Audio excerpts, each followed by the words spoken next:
Bagaimana pandangan Islam tentang hukum pernikahan beda agama sementara proses pernikahannya sudah dilakukan tapi tidak melalui KUA dengan alasan untuk menghindari zina? Panjang kali sampai hilang napas saya. Tidak ada satupun bapak kepala kantor urusan agama di Indonesia yang berani menikahkan beda agama, karena menurut hukum Islam di Indonesia, memakai mazhab Syafi'i tidak boleh nikah dengan agama lain. Pak Kua, boleh nikah beda agama di kantor Kua? Tidak boleh. Tidak ada tawar-menawar. Makanya dasar hukumnya Al-Quran. Wala abadun mu'minun, seorang hamba miskin, susah, melarat tapi beriman, khairun, lebih baik, min musyrikin, dari seorang yang tidak beribadah, tidak bertauhid. Walau a'jabakum, walaupun dia menakjubkan kamu, lebih ganteng, lebih kaya, lebih hebat, lebih tinggi, lebih putih, lebih cantik. Makanya sedia payung sebelum hujan. Kalau sudah nampak anak kita kelihatannya mulai akrab, mulai dekat, tanya dia, itu siapa nak? Teman aja mah, tapi kenapa kulihat TTM teman tapi mesra? Kok mama tahu? Mama kan lahir nggak langsung tua, pernah juga muda. Jangan kita diam. Selama ibu masih mau ngomong, kok jalan sama siapa, tadi boncengan sama siapa, pulang jam berapa, ke mall sama siapa, insya Allah itu namanya merepet nasional.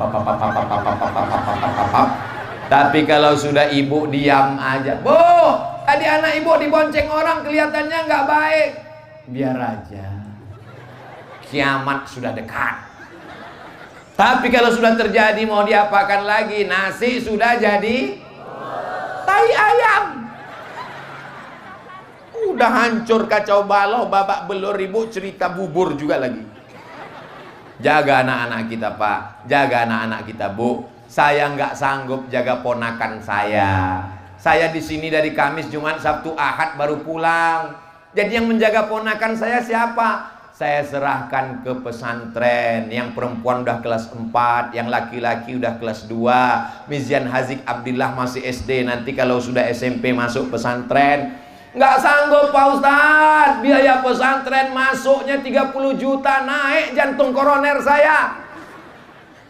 Tadi saya ke pesantren, kamarnya bersih, kasurnya tebal, masjidnya mantap, asramanya keren, pemandangannya luar biasa. Saya nanya, Pak Kiai Wildan, ya, di sini bayarnya berapa?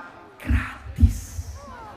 Pesantren Insan Cita Indonesia, biaya anak-anaknya gratis. Allahu Akbar. Tapi dalam kurung tentu ada syarat dan ketentuan berlaku. Fit dan proper test. Mudah-mudahan semakin banyak orang Sulawesi Tengah yang membuat pesantren seperti Insan Cita Indonesia, insya Allah. Amin. Dalam satu rumah tangga ada dua akidah yang berbeda, laki-laki muslim, perempuan tidak Islam. Si suami hendak melaksanakan ibadah sholat 5 waktu di rumah karena masjid tersebut tidak ada. Apakah sholat sang suami itu sah Pak Ustadz? Selama lantainya suci, sajadahnya suci, pakaiannya suci, badannya suci, dia sholat maka sholatnya sah. Dalilnya mana? Dalilnya Umar bin Khattab ketika datang ke Palestina mengambil kunci Baitul Maqdis, ditawarkan untuk sholat di dalam. Umar bin Khattab minta di luar, bukan karena tidak sah, tapi dia tidak mau di dalam tempat itu nanti didirikan masjid. Akhirnya Umar bin Khattab sholat di depan, tempat sujud Umar bin Khattab dijadikan sebagai masjid Umar bin Khattab, dan di depannya adalah tempat ibadah saudara kita. Masalah ibadah kita tidak urus. Wala ana abidum ma'abattum wala antum abiduna ma'abud lakum dinukum. Jelas? Suci tempat, suci badan, suci pakaian. Kalau di dindingnya itu ada simbol-simbol agama lain, tutup supaya mata kita tidak terganggu. Bahkan di masjid kita sendiri pun, makanya nggak boleh ke masjid pakai baju yang ada tulisan-tulisan. Paling bagus bajunya polos seperti santri kita, bersih, nggak ada apa-apa. Saya kalau sampai ke masjid ada tulisan di belakang. Orang di belakang Allahu Akbar, ada tulisan coblos nomor.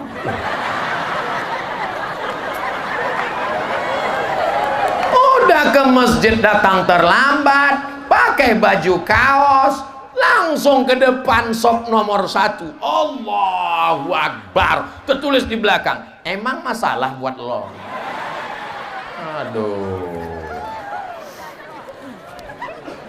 Dalam agama Islam, orang yang sudah keluar dari Islam tidak berhak atas warisan. Akan tapi salah satu dari anggota keluarga sudah mendapat bagian, dan setelah mendapatkannya dia keluar dari Islam. Apakah anggota keluarganya berhak untuk menarik, meminta kembali? Kalau dia sudah mendapat hibah, lalu kemudian dia mengurus surat tanahnya ke BPN, Badan Pertanahan Nasional, tidak bisa ditarik kembali. Karena hibah dengan wasiat bedanya. Kalau hibah langsung serahkan ambil, kalau wasiat nunggu meninggal. Makanya jangan senang dulu kalau dapat wasiat, karena orangnya belum tentu meninggal. Alhamdulillah Ustaz, saya dapat wasiat, orangnya udah meninggal belum, lama nunggunya.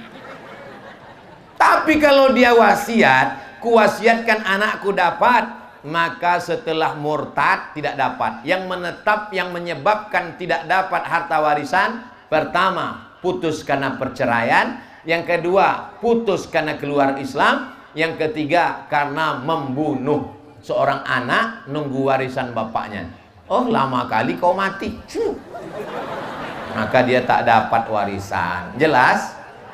Ustaz Abdul Somad itu jelas. Kalau ada orang yang ngomong Abdul Somad itu nggak jelas, paket dia habis, ceramahnya putus-putus. 4. Kita tahu narkoba itu kan barang haram. Narkoba itu haram apa enggak? Akan tetapi penyebaran narkoba di tengah masyarakat sangat maju. Hal ini dibuktikan dengan persentase penggunaan dan pengedaran sangat signifikan. Apa upaya yang kami lakukan untuk menghentikannya, sementara di sisi lain banyak penegak hukum melakukan tindak pidana tersebut? Bapak, ibu ngontrol anak-anaknya. Kullukum ra'in, setiap kamu Pak adalah pemimpin. Wa kullukum mas'ulun an ra'iyatih, kalian akan diminta tanggung jawab di hadapan Allah Subhanahu wa taala. Sebelum ke Mesir, saya kuliah di ibu kota provinsi dengan adik saya. Emak saya tiap bulan datang ngirim uang belanja. Kami nyewa rumah, kami ambil rumah kontrakan. Lalu kemudian pulang dari sekolah, kami lihat di lantai botol berserakan. Mak, kenapa mak pecahkan botol? Kusangka itu botol khamar, minuman keras. Itu botol parfum, mak. Mak saya bukan wanita biasa, dia luar biasa. Dia tidak hanya sekedar mengandung, melahirkan, mengandung lagi, melahirkan lagi ibu, tapi dia juga mendidik dan mengajarkan kami. Sampai botol parfum dipecahkannya, disangkanya kami minum khamar. Ibu siap menjaga anak ibu? 9 bulan 10 hari ibu kandung. Kalau cuma hanya sekedar menjadi pecandu narkoba, di Sigi mengandung masih 9 bulan 10 hari. Saya serius dia, astagfirullah. Setelah di rumah, Bapak RT, Bapak RW, Bapak Kadus, Bapak Kades, Bapak Lurah, Bapak Kapolsek, Bapak Kapolres, PNS, dosen, kalian bukan sekedar abdi negara, tapi kalian juga adalah muslim, amar ma'ruf nahi mungkar. Ustadz berceramah, hindari narkoba, innamal khamru khamar, wal maisir judi, wal ansab menyembelih binatang untuk berhala, wal azlam mengundi nasib, rijsun najis min amali syaitan fajtanibuh. Usaha sudah optimal, kalau dia makai juga. Ustadz Somad tolong doakan saya Pak Ustadz. Doa apa Bu? Anak saya kena narkoba, mohon maaf saya belum pernah ketemu doa Allahumma inni a'udzubika min narkoba. Tolonglah Pak Ustadz. Sebentar ya Bu, saya doanya nggak hafal, saya mau lihat handphone dulu boleh? Boleh, tolong dicatat ya Bu, tolong dicatat ya Pak, ini doa untuk narkoba. Sebentar ya, kok narkoba ini payah nyarinya ya. Alhamdulillah sudah dapat. Nih, Catat baik-baik, di atasnya a'udzubillahi minasyaitonirrajim. Setelah itu bismillahirrahmanirrahim. Habis itu alhamdulillahirabbil alamin. Habis itu selawat Allahumma sholli ala sayyidina Muhammad. Habis itu 0813 11 44 2193. Sekali lagi ya. 0813 11 44 2193. Loh, kok doanya lain? Ini nomor BNN, Badan Narkotika Nasional. Jangan malu-malu, simpan aja. Nah, nanti insya Allah pegang telepon. Insya Allah beberapa orang yang malu-malu, rahasia, takut. Ketika kau malu, kau sedang menyimpan bom waktu yang siap meledak. Betul? Rupanya dia tidak malu, dia telepon. Akhirnya BNN datang nangkap. Pas ketemu, gimana anaknya bu? Alhamdulillah Pak Ustadz, sudah ditangkap. Sekarang di mana? Di Bandung, dalam rangka penyembuhan di Badan Narkotika Nasional. Ketemu berikutnya anaknya di mana? Sudah pulang, sudah menikah, sudah sembuh, sudah sehat Pak Ustadz. Alhamdulillah. Jangan malu. Pertanyaan terakhir nomor 5. Bagaimana pandangan Islam terkait dengan kemajuan teknologi saat ini dengan penggunaan handphone yang kebanyakan penggunaannya mengupload kegiatan-kegiatan yang sifatnya misalnya salah satu contoh mengupload kegiatan kemanusiaan yang menyalurkan bantuan dan berarti menyindir saya tadi.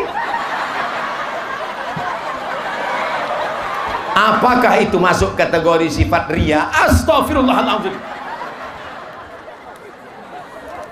Ini masuk ke masjid bawa uang 100.000 mau sedekah kan? Masuk ke masjid sholat Jumat bawa uang 100. Tak lama setelah itu kotak pun datang. Kotak datang, kotaknya bentuknya peti jenazah. Tertulis di situ, sedekahkan hartamu, karena kalau tidak tabunganmu akan diambil istrimu dan dia akan nikah lagi dengan berondong manis. Melihat itu langsung keluar duit. Pas mau dimasukkan, muncul dalam hati, jangan sedekah, nanti kau ria. Tarkul amal li ajlin nas ria. Tidak jadi beramal karena takut dipuji orang, ria. Nggak jadi sedekah karena takut dipuji, ria. Memasukkan uang supaya dipuji orang, ngasih handphone ke teman, tolong pegangkan. Terus kalau bisa streaming, streaming. Nanti buatkan slow motion. Sallallahu ala Muhammad, sallallahu alaihi wasallam. Syirik. Wal amal li ajlihim syirik. Tidak jadi beramal karena takut dipuji orang, ria. Beramal karena ingin dipuji orang, syirik. Lalu yang benar bagaimana? Bismillah, jaga hatiku ya Allah. Alhamdulillah Ustaz Somad, saya selama ini kalau bersedekah memang nggak saya ingat lagi. Saya seperti menyampaikan campah saja. Berapa? 2.000.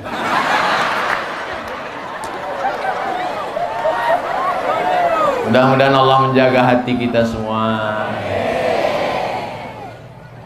Saya Pak Ustaz kemarin ke masjid dipuji orang, anak-anak gang itu mulai manggil, hai calon menantu mama. Jangan pedulikan, anjing menggonggong kafilah. Apa? Kau bilang aku anjing? Bismillahi tawakkaltu 'alallah la haula wala quwata illa billahil aliyil azim. Puncak dari tabligh akbar adalah doa. Doa menjelang tenggelam matahari dikabulkan Allah. Dari mulai 4:30 sekarang udah 5:30 lewat. Lewatnya ini pun bernilai ibadah. Aminkan doa kita yang akan dibimbing oleh Habib zuriat Rasulullah yang lisannya banyak bersolawat, banyak bermaulid, banyak berzikir. Mudah-mudahan kita semua selalu dapat limpahan rahmat Allah. Amin ya rabbal. Terima kasih segala perhatian. Mohon maaf segala kesilapan. Menangkap puyuh di Bukit Selasih. Thank you dan terima kasih. Wassalamualaikum warahmatullahi wabarakatuh.